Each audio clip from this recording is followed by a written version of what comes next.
And welcome back, ladies and gentlemen, to another recap of the German Bundesliga this time, which I played for my club FC Bayern Munich. And there was a game on Saturday and a game on Sunday. It was a pretty successful weekend. Overall, I made a draw against Dr. Amin Bassem on Saturday, and on Sunday I was able to win a pretty nice game, which we're going to have a look at in depth now. I'm playing, so this is the first weekend which I played for my club this season so far.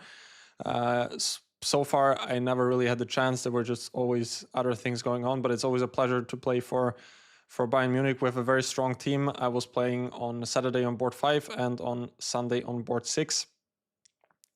Due to one player who was not able to come on Saturday, I got 2 whites this weekend, which I was definitely not complaining about. Obviously, there was, I think there was one other player that got double black, but it has also happened to me in the past. So this sometimes can happen in those team competitions. German Bundesliga, obviously the strongest league in the world. And also in both games, I got pretty strong opposition. Now let's have a look at the first game on Saturday against Amin Bassem, Egypt #1 for I don't know how many years. And specifically impressive that he's also, as far as I'm aware, a medical doctor. I don't know if he's practicing, but still, I don't know if there is any other 2700 player. He did have 2700 at one point, who also has a PhD in medicine. If there is, let me know, but I am not aware.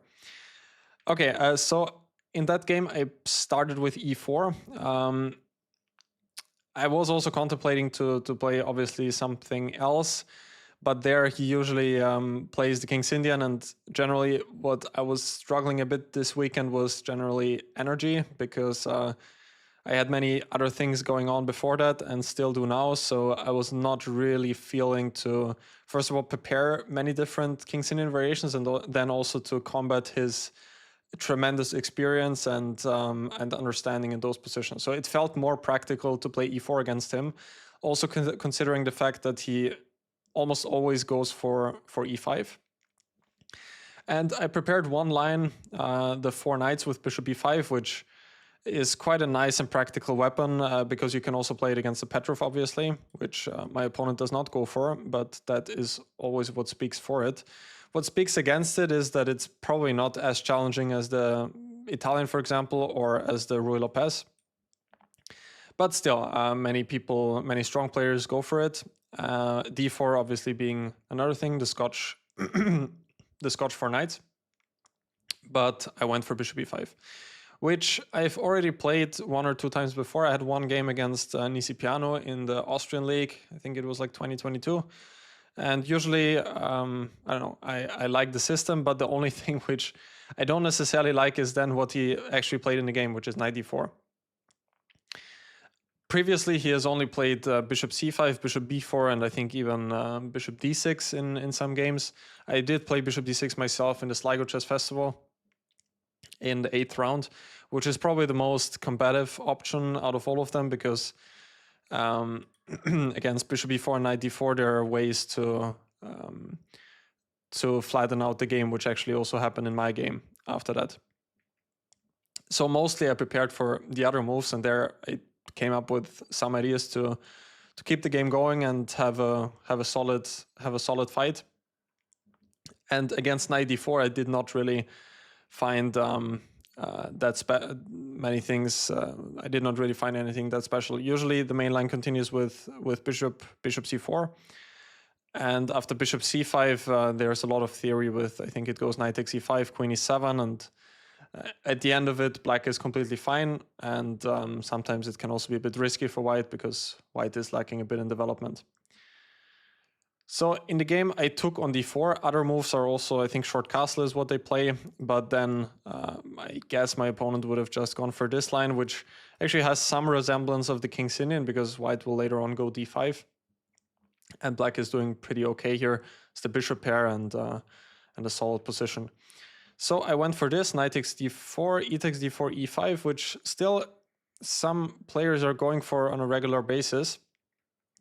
And now this position. which I briefly prepared before the game, but my opponent played absolutely the best way in this game. After that, it was quite difficult to create something. He played bishop c5. Already here, queen e5 is another move which is often played. Now white can go for queen e2, but more challenging is bishop e2. And I think, if I remember correctly, something like this can come out. I don't know if white goes bishop d3 now. And then some development with queen f3 and bishop f4. And white might have like a tiny bit of a pull. Also not much, but this is one way how white could play there. But he played bishop c5, which is the best, threatening a checkmate on f2, obviously, and also preparing short castle. Now queen e2 check, queen e6, and short castle. I still looked at this beforehand, at least if I remember correctly. Queen takes e2, bishop takes e2, and now d5, also the best way. Like, for example, if he continues with short castle, at least in the game, I thought I could maybe set up something like bishop f4, and after d6, maybe bishop f3, and then it could be a bit difficult for him to untangle, even though he can probably also go rook b8. I can try some a4, b4, and some stuff like that, and some stuff like that. But like if black goes a5, it's probably also not the end of the world. So he played d5 in the game. Now bishop f4, c6, rook e1, and so far my preparation basically has gone. And now he played bishop e6, which I still remember to be the best, but after that I did not really continue much further. I thought that short castle would be a bit more logical to play from the black side, even though bishop e6 is the good move. And now I think I looked at something like this, and white had some ideas to play for some b4. Maybe it was bishop d3 first, bishop e6, and I think it was here where white could go for this move, rook e to b1, and then try to push b4. And should also not be much at all, but at least this was one small idea which maybe could be tried. But he played bishop e6 and now a4, a5, and the thing is I did not really look at this much further. And now after a long think, I just went for the move c4, which immediately clarifies the pawn structure.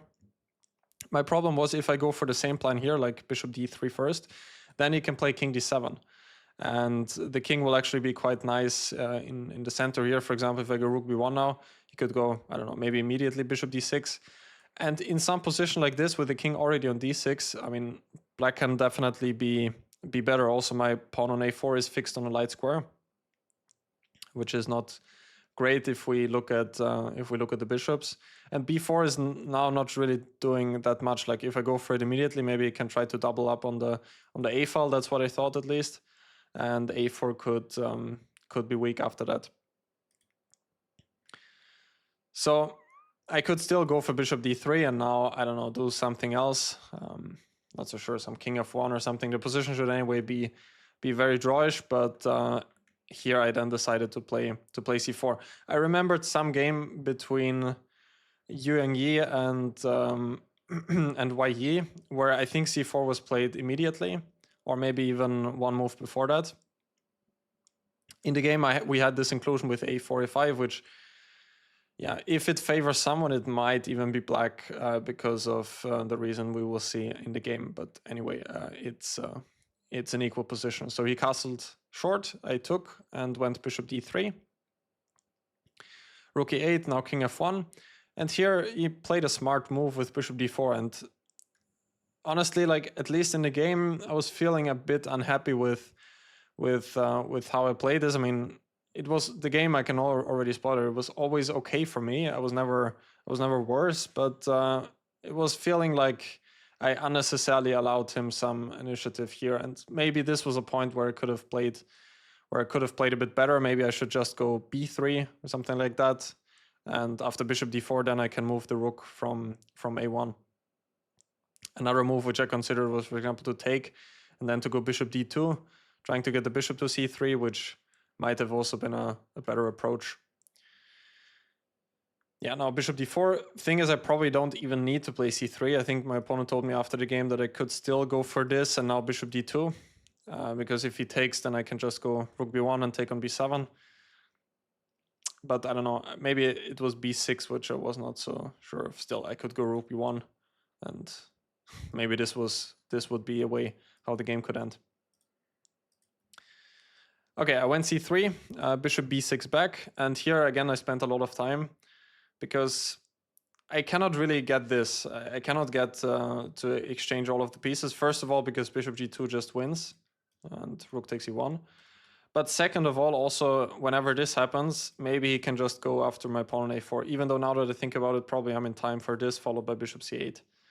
And maybe I'm in time to get the pawn, even though I'm also not so sure, because now if bishop c5, bishop c8, b6, and then if I attack the pawn, then he can take on a4, and this is protected. So I cannot really go for all exchanges here. I still did exchange once, and now I played the move b4.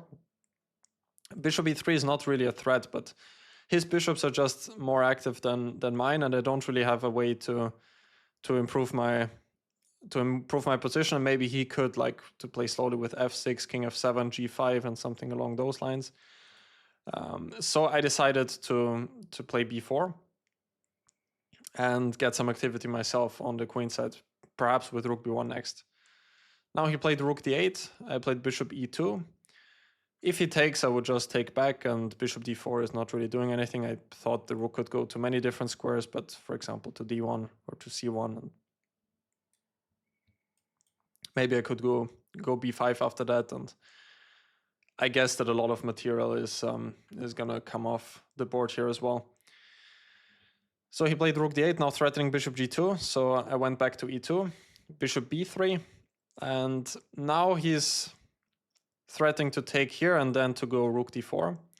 So I needed to be a bit concrete here. If I go rook a3, then he would go back to e6, and now my rook is misplaced on a3. If he does the same immediately, then again I have rook b1, this is the idea. And now I'm ready to take on a5 and then on b7 next. And should be completely fine for me. So this happened in the game, now rook b1, bishop takes a4, rook takes b7, and this is as far I've seen it, and I thought I have sufficient compensation because f7 is going to be hard to protect. And after that, after I take on f7, the material is going to be equal. He played h6. Now bishop e3 back was maybe not a necessary move. Just I didn't really want to take immediately, because if he goes king f8 now, I might actually be in some trouble, because this threat is maybe a bit unpleasant of bishop b5, even though it should maybe also be still fine. I don't know if I can just play some g3 or something. Maybe that might have also been just okay. Yeah, probably I could have taken on f7 first, might have been a bit better even. I wanted to play bishop e3 just to step out of this idea with rook d4, but it was probably not really necessary. He went king h7, and now I took on f7, and now at least I allowed him this bishop b5, which was maybe not entirely necessary. The position is still fine for me, but here I underestimated this a bit, that he will get this setup. It's still completely equal, but in the game I felt like I'm under some pressure, because bishop on c3 is always protecting g7, and I cannot really get after this pawn. And if he gets the rook to b8 and then starts pushing the b pawn, I might be losing quite quickly if he can achieve that. So if we go back to this moment, maybe I should have done something differently, like, I don't know, make some space for the king. Computer says g3 is possible, or just to take first and then go g3. Another point of bishop e3 was not to allow him to go c5, but that is probably not such a big threat anyway. Can maybe go, I don't know, bishop c4, for example. Move back, and if rook d1, I still have king e2. Just not king g2 because of bishop c6. But here should be fine. So this is what happened in the game. Now king e2 first. Since anyway I thought rook b8 is not a big threat, because I can now go, what was I thinking? Was it king d3? King d3, b4. And king c2, b3. I was looking at this in the game and I didn't want to allow it, because if I take, then this will come. But I did have some idea. Was it maybe bishop f4, which was also another possibility? Also there is bishop a7 at the very least. and then rook b7 next is going to come. So he played b4, now rook b7. Why I started with king e2 was because if I start with this, I thought he might have this extra option, and then to play rook b1. And then b4 should also be fine, but I didn't see the reason for him to... I didn't see the reason that I should allow his rook in. So this is what happened. Rook d5, stopping bishop c5. Rook b6, stopping king g6. King g8, now h4. King f7, and I think this was pretty important for me to play king f3, because like if I do nothing at all, he will just run over with the king to c7. And after that, it's maybe still fine, but then my rook doesn't really have any squares on the b file. It's still protected, but then I need to be a bit careful, and the king is getting close. So I think this was a nice idea to get king e4. Now if he plays king e7, king e4, and I want to come with the king to the b pawn. So if he steps away, then I could play king d3 and king c4, after which the pawn is perfectly protected, that he cannot advance any further. And now if he goes here, then I have check, and then I can take the pawn on b4 next. Actually, I can still because of rook d4. But it might be quite similar to what happened in the game. So, yeah. He played rook e5, king e2. Yeah, we repeated. Actually, this is what happened in the game, now that I think about it. And anyway, went bishop c5, king d7, and here I played some simplification, which was probably not necessary, but I thought it was just the cleanest route to a draw, which is the move rook takes b4. Not necessary. Like, I guess I can also go for something like g3 and then, I don't know, wait like this. Maybe this is possible. But yeah, it feels a bit unpleasant. Like now rook takes e3 is a threat. Maybe I can still just wait around like this and then go king d3. All of it has to be a draw, but it seemed like this was a practical decision just to force matters, because this position specifically, if I get the king to g2, is a fortress, and black cannot break through. And it also happened in the game. He played rook c1, which is still the best try, preparing rook c4. But I have king f3, and if rook c4 comes, then I have bishop f8, attacking the pawn on g7. So he played this, g3, now rook g1, stopping king g2, but it doesn't really matter, because not that it's necessary, but now I went king g4 with the idea of king h3 just to get the perfect setup. This is what happened, rook h2, now king e2, again with the same idea to get king f1 next. And he played g5, and now we had this fortress right here. I will just keep the bishop on this diagonal, and there is no way for black to make any more progress. Let's see how the game finished. Here, I played bishop e3 after some thought, because I just really wanted to make sure that this pawn endgame is a draw. It's not difficult to see, but if I wouldn't have this pawn on e3, then it would be losing. But I have e4, and here we agreed on a draw because I have king e2, and it's an opposition, and then it will just be a draw right here. But I also don't even need to do that. I could also probably play king f1 here, since king f3 is not possible at the moment. I could also have kept the bishop somewhere else. Like, I could also wait here, for example. Just once he gets the king to e2 and the rook to f3, for example, attacking this pawn, then I need to be on this diagonal to protect the pawn. Yeah, so that was the game on Saturday. Pretty solid overall, I would say. Now let's move on to the next game, which was on Sunday against Ukrainian Grandmaster Egor Bogdanov.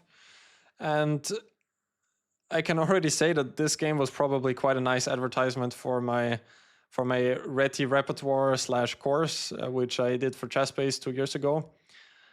Let's see what happened. So I played knight f3, knight f6, c4. He played e6, and I chose this move for in the game with b3, which I have been doing more often recently. d5, bishop b2. Sometimes it can transpose to this Keimer system, which is knight c3, d5, e3, and then b3, bishop b2. But I am also keeping an option not to play e3, bishop b2, but instead to play with a kingside fianchetto, which is also what happened in the game. Now, obviously, the move order has also some drawbacks. Like, for example, black could try to get some type of hedgehog with b6, or also play with c5, but overall it's not a bad line. So d5, bishop e2. Now he played bishop e7. I also had a similar game in Sligo, now that I think about it. But it went a little bit differently. My opponent played without e6. It went like this, bishop b2, d5, take, take, and now I played knight c3. Was it like this? Or I started with e3? I think it was like this. And e5, e3, that should be it. This was one game which I played in Sligo in the last round, and which helped me to win the tournament. Also an interesting line, by the way. Yeah, so this is what happened in the game. Obviously, I could now go back to the Chimer system with e3 followed by knight c3. But now I played the double fianchetto, and with this specific move order, I actually don't allow him one specific option, which is to play d4. Because if we reach this through the usual move order, which I also usually choose from the white side, now if I go b3 here, I don't have bishop b2 yet. So now black has an option to play d4, which is a decent line for black, and it can get pretty complicated. I did also feature this in my course, and there are quite a couple of interesting and nice ideas for white here. But through this move order, black does not even have the chance to play that. So he played c5. Another option would be b6, which I've also encountered a few times already. c5, I took on d5 not to allow him to play d4. Knight takes d5, e takes d5 is also possible, by the way, which leads to some Tarrasch type of positions, like this. Yeah, so he took with a knight, short castle, knight c6, and now d4. This is all still pretty standard theory, and now he went for bishop d7. Another line which is quite straightforward is this one with bishop f6, queen d2, and now knight f4. There's some pretty recent theory on that. It continues like that with g takes f4. Problem is, if I take on d8 first, then he has this check on e2. I cannot take on f4 with a queen, because then b2 is hanging. So this is how the theory continues here. Take, take, bishop takes b2, and white has, I think, both moves, rook b1 and rook d1. And generally some position like this can appear when black can hold, but it's not a lot of fun because the bishop on g2 is very strong and bishop on c8 has some trouble to get out. So usually I don't really mind to play this endgame, but obviously if black is well prepared here, they can try to at least come pretty close to forcing a draw. But he played bishop d7 and I played knight c3. Here I spent some time because usually knight a3 is one idea which white chooses, but here specifically I was actually not so sure about the following complications. If he takes on a3 and then goes knight c3, maybe I completely missed something here. It's quite possible. I looked at this in the game, and now queen d5 check. I still calculated e4 because if f3 then he gets rook c8, and I did not really see anything, which is correct. This is equal. e4, knight takes e4, and now a problem was if rook d1, then knight d2 can come, I thought, yeah, and here black is winning, yeah. But it appears that I have f3, and honestly I'm not so sure what it was that I missed here. I thought that this knight can somehow threaten a fork on e3, but honestly I have no idea how. Was it knight d2 which I thought about? That was it, but I guess now I missed. Did I still think about that? Rook f2, rook d8. Maybe I was not so sure about this, but yeah, and there were some tricks like this. Yeah, for example, here knight c4 is good, and rook takes d5, knight e3. But it actually continues. That's a pretty funny line. Okay, to be honest, I did not see this specific line in the game, but I was a bit worried about some knight e3 tricks. But this is quite funny because if king h3, then rook takes d5, and the queen is hanging, and rook h5 is a checkmate threat. And the same also if king g1, then also rook takes d5, and then rook d1 is coming in the next move. So that's actually a pretty amazing trick here with knight c4. But rook c1, for example, is very strong, and the knight is anyway trapped, and I think that white is ready to play bishop b4 next and pick up the knight. Also, bishop c1 is probably pretty good here, and black probably has to sacrifice the knight on f3.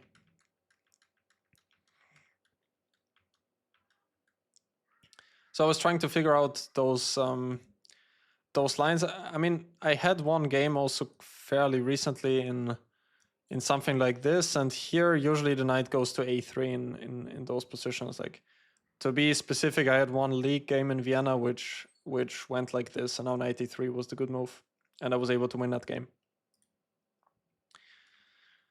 So in the end, I decided for knight c3 because I sort of thought that I still looked at this at some point, but of course it leads to quite a lot of simplifications. Take, he went rook c8, and here I played a strange looking move queen d3, but I did have some idea behind it. At first I wanted to go rook c1, but then I did not like bishop a3, rook c2, and now queen e7, and it looked a bit weakening here on the king side, and also the computer does not really see how it can continue now. I guess I could have tried this, which honestly I missed queen d4 in the game, but he can still go f5 perhaps here.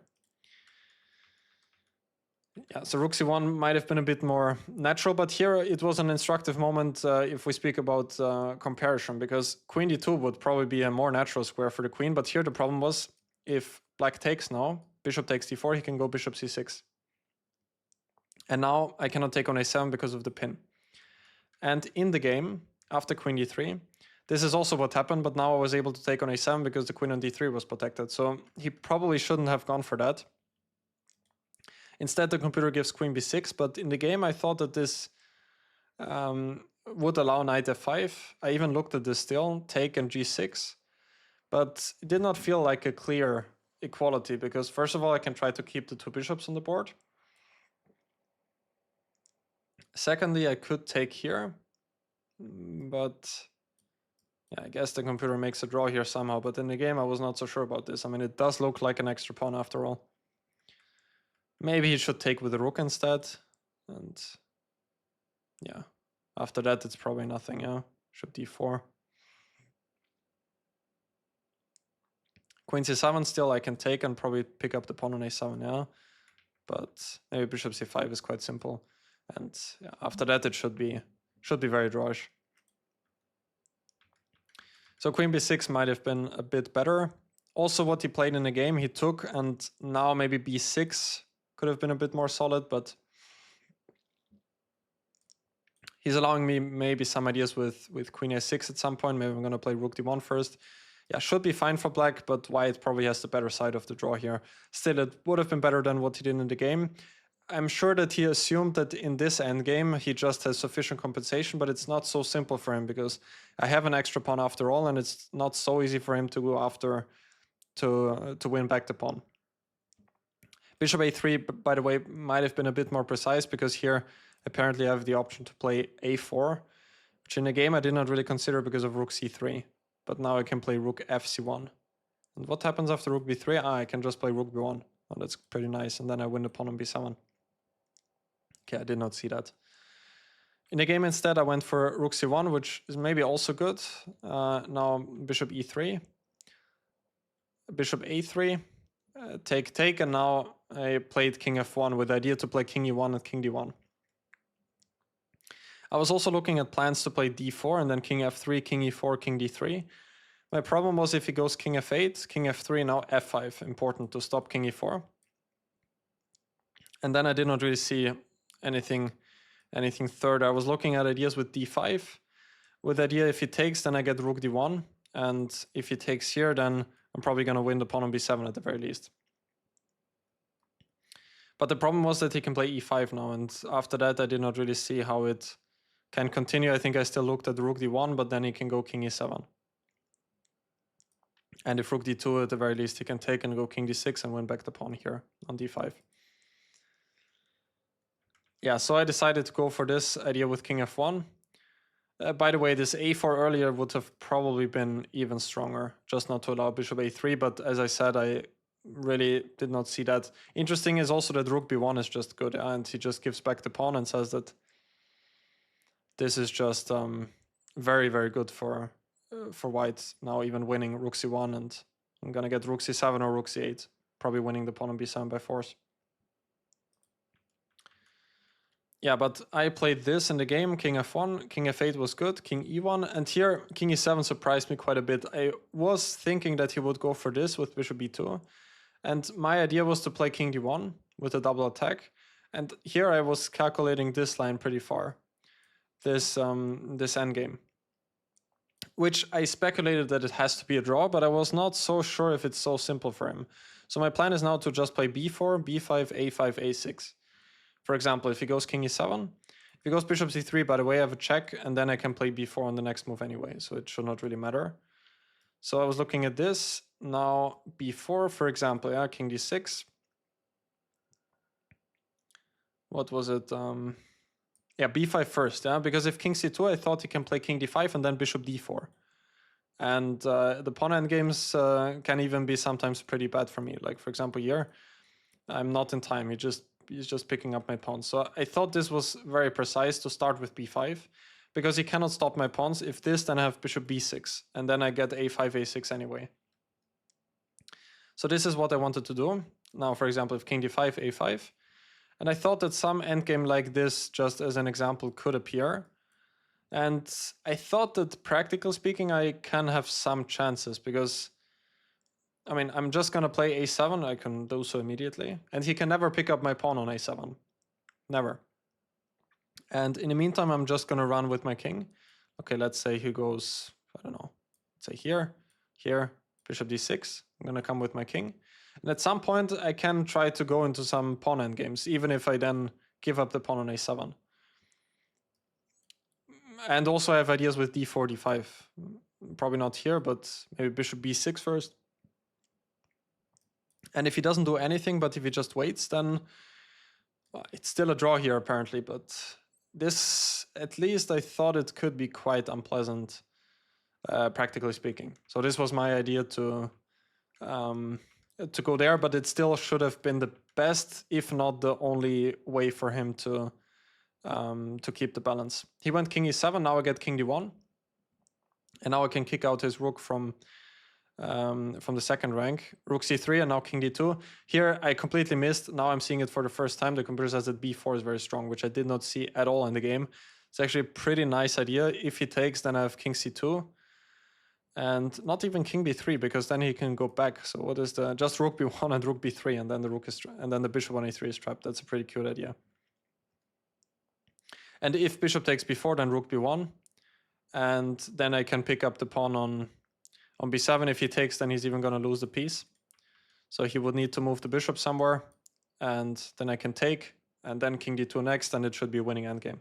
Actually, quite a nice position to solve, or maybe to show some of your students in case you're coaching. Quite a nice idea with b4 here. I played king d2 rather quickly. Now he played the move rook c6. Rook b1, I had the same idea now to prepare b4. So he gave a check himself, king d1, rook c3, and now I decided to give back the pawn on d3, which now still is a pretty pleasant position for me. I cannot keep it nicely because, again, if king e2, he can just give a check and then pick up the pawn on a2 next.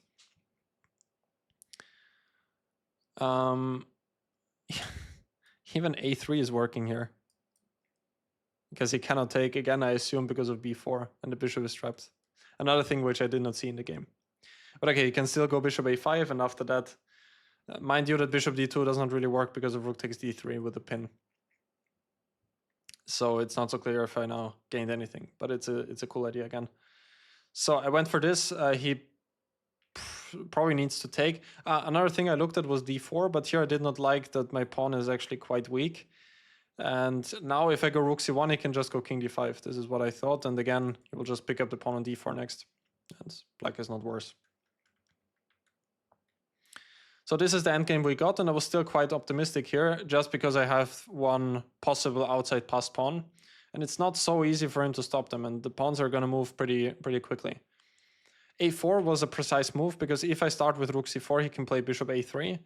And now if the rook goes here, he can just move back, and it's hard for me to get the pawns moving. So that was an important move, I think.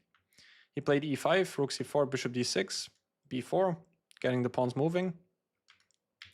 And now bishop b6, maybe not necessary. I mean, my first instinct was to play b5, but I did not. I thought this was not so clear now. King d5, and if king d3, now I thought he has rook c7. Computer still says I can play rook h4, but this was definitely not what I wanted in the game. It looks a bit strange. Problem is that if he takes now, I cannot get a5 and a6 in time, and now it should probably just be a draw. Still, another thing which I looked at was, for example, a move like rook c1, still rook c7, and I don't know, this is completely winning for white, but I did not want to give up the c file in general, so maybe I could have thought a bit more about that, but if rook c2, rook d2 I have, and then rook a2, a6 is coming, so this would have been winning, but I kind of stopped to think after giving. If I have to give up the c file, I did not really like it, but that would have been maybe even better. In the game, I went bishop b6, king d5, king d3, and now he found a nice resource, e4. And the point is, if I take on e4, which I also considered in the game, he has king c6. I was even thinking about that because I was also not so sure if this is so easy for him. I thought bishop d4, bishop takes b4, and now king c4, and I thought I'm getting the pawn on g7 next. Even though I missed that he has bishop d6, and if bishop g7, he's winning the piece with f5. I only looked at other bishop moves, like for example here, and then I can take, because after f5 I have rook e6 with a check. But yeah, bishop d6 would have been nice. Still, I'm gonna win a pawn with rook h4, either taking on g7 or on h7 next. But the thing is, okay, bishop b4 might be still okay, but b5 is even much stronger. That's a surprising move. And if takes, okay. It's gonna win b4. Still, the king is a bit cut off, but computer says that it's a draw, and I guess it should be, yeah, because he's winning the pawn on b4 by force. Anyway, my plan was to play king c3, which I also did go for. The king can also be quite useful on the queen side later on. And f5 was probably a bit too slow. Bishop e5 is better, after which I thought I have two choices, either bishop d4 or king b3. This apparently is okay for black now to go to this rook endgame because his king is already quite active. If bishop takes g7, he has bishop b6, winning back the pawn on f2, after which it appears like even black is winning. Still, I can probably play something like a5, but then it can be quite difficult for me to get the pawns moving, even though if I get king a4, b5, bishop d4 only move. Okay. Apparently a draw. Whatever. Anyway, king b3 would have probably been my idea, and black's path to defense seems quite difficult. f5 is the only move that doesn't lose. Still, if I go, for example, a5 now, king e6, the only move that doesn't lose. Okay, then f5 makes sense to prepare king e6. And now it appears that he has sufficient counterplay with rook d3 coming next. Still, black is definitely on the defensive here, even if the computer now screams 0-0. He always needs to watch out for me creating an outside pass pawn. Still, that would have been better. In the game, he played f5 immediately, now b5. And rook f7, apparently a5 is a bit more precise, but I don't really think it matters.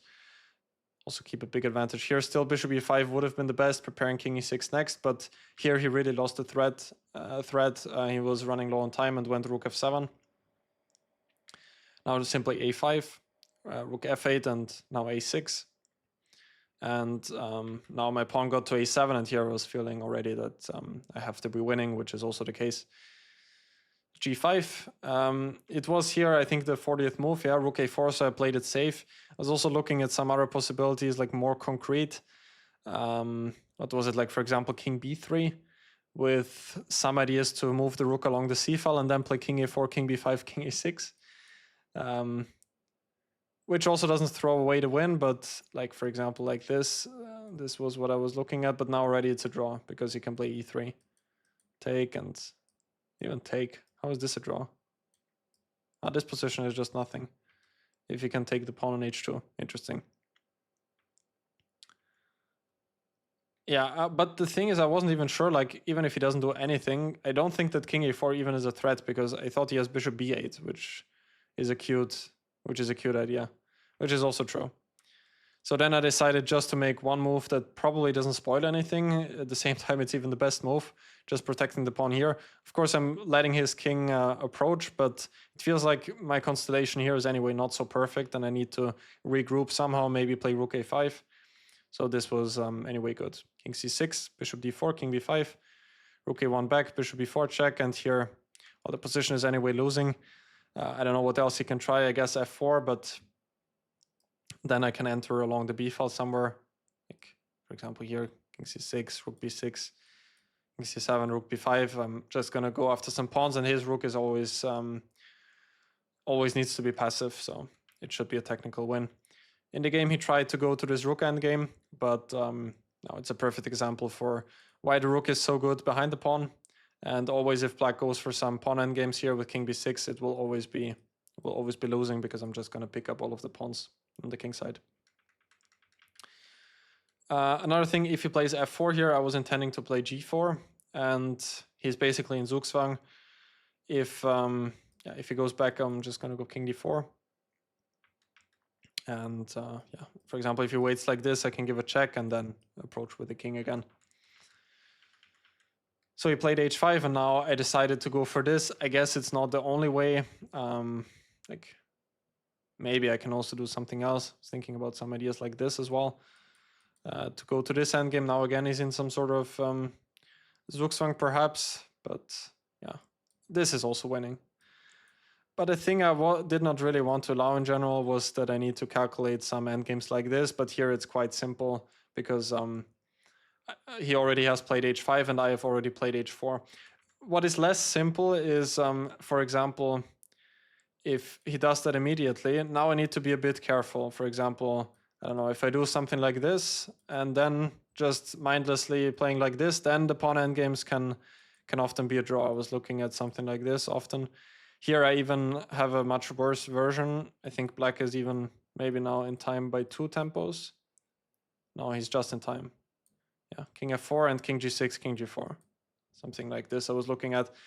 So now if the pawn would be on h4 already, then white would be winning because of h5. But anyway, it's not like all of this was that important. I just went for this now because now also g5 and h5 are going to be hanging. King d4, another move, which is probably precise. I could also take immediately, but I was a bit lazy to calculate this. Now rook e2, and it's anyway completely winning, but I thought what I played in the game is even cleaner. This pawn on g5 didn't seem like it's running away, and I'm just getting closer with the king. h4 I took, he gave a check, king e5. Obviously I want to come closer to the pawns here. g4, no, rook f4. Could have also taken here, which is actually also quite a simple win, but okay, I played rook f4 and he resigned because yeah, I'm just gonna win the pawn on g4 next, and then I have 2 connected passed pawns after that. So pretty happy with the game from Sunday. Overall, it was a pretty good weekend. Now I see that there was some light in the background. I hope that this was not disturbing to any of you. It was a pretty long recap overall. Hope you guys enjoyed it. Let me know if you did in the comment section down below. If you want to see more of me, then check the video description down below. My website, felixproberger.com. Instagram also linked down there. And apart from that, thanks for watching, and I'm gonna see you guys soon.